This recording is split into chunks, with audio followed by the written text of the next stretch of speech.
Tuesday night over at Crowborough Athletic this evening on their grass pitch that doesn't look too bad to the eye. They've obviously had quite a few sort of postponements and what with the wet weather, but it doesn't look too bad. Little bit of team news for you tonight. Jed's coming for Westy, and Joey Taylor is starting at left back. I don't think they've made Joe make the long journey for this one tonight, but he'll be back on Saturday. Another little bit of news is Cruz Besant has gone back to Gillingham. I think they've called all of their youngsters back there as well, which is a shame for us because we would have liked to have seen more of him, but there we go. That's football, isn't it? So we'll let you know how the game goes as we go along. Come on, Ashford. Check it up. Better than nothing. Yeah. See you that night. Yeah.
Yours!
Go.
Millie, yours!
Thanks for talking to us tonight, Craig, after that 2-1 defeat away here at Crowborough. Which game do you want to talk about, Saturday or tonight?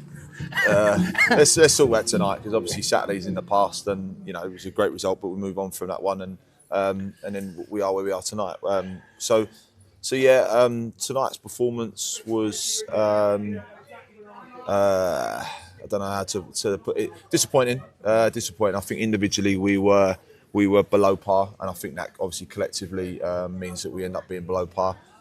We gave ourselves a mountain to climb first half. You know, I know obviously he scored a great free kick at just at the stroke of half time, which makes it difficult. But I have to say, you know, Crowborough had more chances, and Crowborough looked the more desperate of the two sides to win the game. And credit to them. You know, I was talking to their manager beforehand. They're a great group of people, and you know, it was a good victory for them in the end. And you know, the boys gave everything for the last 15 minutes through the kitchen sink at it, if you like, without really finding any real quality. And that was what was missing in that moments when, you know, throwing everything at it. It's all right just putting balls in boxes or just kicking balls forward, but without any real quality or thought process, it just comes back at you. And that's what they did. They just kicked as far as they could. They headed it as far as they could. And you know, we needed a little bit of moment for someone with a bit of composure that's going to find something that maybe not everyone sees on a pitch. And unfortunately, that just didn't happen. So yeah, that's where we are. Yeah, I mean, they credit to the Crowborough. They really probably outfought us in the first half. Is that fair to say? Yeah, I think so. I think I said to the boys that our gaps were just so big. I felt that like we had a front four that all wanted to run forward. We had, you know, midfield that were sitting too deep, in my opinion, and they were on the midfield on the back four's toes, and then the gap just become too big. And if we weren't getting first contact, which a lot of the time we kind of, if we was, it wasn't sort of big enough, and then we were just not on the second balls, and they were causing us problems. They were recycling the ball wide, they were getting at us, and yeah, it felt like we was under the cosh a little bit. But I mean, yeah, it was you know, I would say they probably did. I just think. Like I said to the boys, I felt that we had to obviously match that, and that first things first is you've got to run, you've got to work hard, you've got to fight hard in the team you're up against, and then you can sort of bring your quality through. You can't do it the other way around. And I felt we kind of tried to at times do it the other way around and put ourselves in positions where our decision making was poor today, and you know, it kind of puts in more trouble rather than done us any benefit. Yeah, it looked like there was a few knocks that we picked up tonight. Gary looked in a bad way. Millie went off as well. Is Barry okay? Because Barry so it makes it difficult, obviously, and it's not excuse. I'm not going to go into that because we've got obviously really good players that we bring on the pitch. But you know, you lose your main. It's funny. I probably the kiss of death. To be fair, I don't know why I say some things I say, but I said to their manager, like, you know, we lose someone like Gary Locke, who's been immense for us, and it's really difficult for us. And sort of after about 10 minutes, he's in a bad way. I think he's gone straight to hospital. Whether it's he felt that he'd either torn something around his ribs area, or he's cracked a few ribs, or whatever he's done. But he's in a bit of pain, so he's gone straight up to hospital. And then Baz, we had to bring off at half time. He actually started the game with 2 dead legs, simple as typical Baz. I could see in the warm up he was really struggling. I said to Lloyd, like I was talking to Lloyd, I said he was struggling, and I said to a couple of the boys, but Baz being Baz said, you know, I want to play. And I could see he wasn't moving freely. And then obviously at half time he felt his calf a little bit again, wanted to stay on, but I had to make a decision to bring him off. And then obviously Millie gets I think was concussion, and the lad said it was a penalty down the far side, but he got smashed for that, and then he had something down the other end of the pitch just after. So yeah, we obviously difficult because we lost 3, and I don't know how long that's going to be. It's a little bit, you know, walking with the end of the season. But listen, they've given me absolutely everything, so I'm not surprised in that sense, because they are running themselves into the ground, and they have done, and we've done that for a reason. But yeah, like I say, you can't win them all. You can't win every game that you're in front of, and it gave us an opportunity to see certain things that we needed to, obviously, as a management team, have a look at as well. And yeah, sometimes games like that show you a little bit more. Yeah, they put a shift in, and one mentioned to Jed, who actually scored our 100th goal of the season this evening, and what a beautiful take that was, wasn't it? Yeah, I mean, to be honest with you, I was sort of sat in the dugout. I didn't fully see it as it was. Yeah, okay, yeah. So sounds good. It sounds good from how you're saying it. But I didn't fully see it. But yeah, I mean, like I say, it's we was probably limited without a little bit of quality. We had clearly one moment, as you're saying, and obviously we needed more of that to really threaten the goal. But yeah, I mean, it's like I said to the boys at half time. Look, at the end of the day, I said to them, you know, you've given yourself a mountain to climb. You've done that. That's done. That's happened. We were 2-0 down. We've not been great, but you know, we have some pride, and we fight to get back in the game. We fight to win the game. And what we don't do is roll over and don't just sort of. Yeah, they did have a few chances, but we're going for it. You know, we're throwing bodies forward, and as you always know, I'd rather lose from trying to win the game than to sort of settle with 2-0, you know. So we tried to win the game 3-2. Simple as that. Run out of time. Didn't have as much quality that we needed. And like I say, ultimately, that's where we end up. Yeah, big bounce back on Saturday. Bad luck tonight. One of them games, eh? Yeah, cheers, guys. Thank you.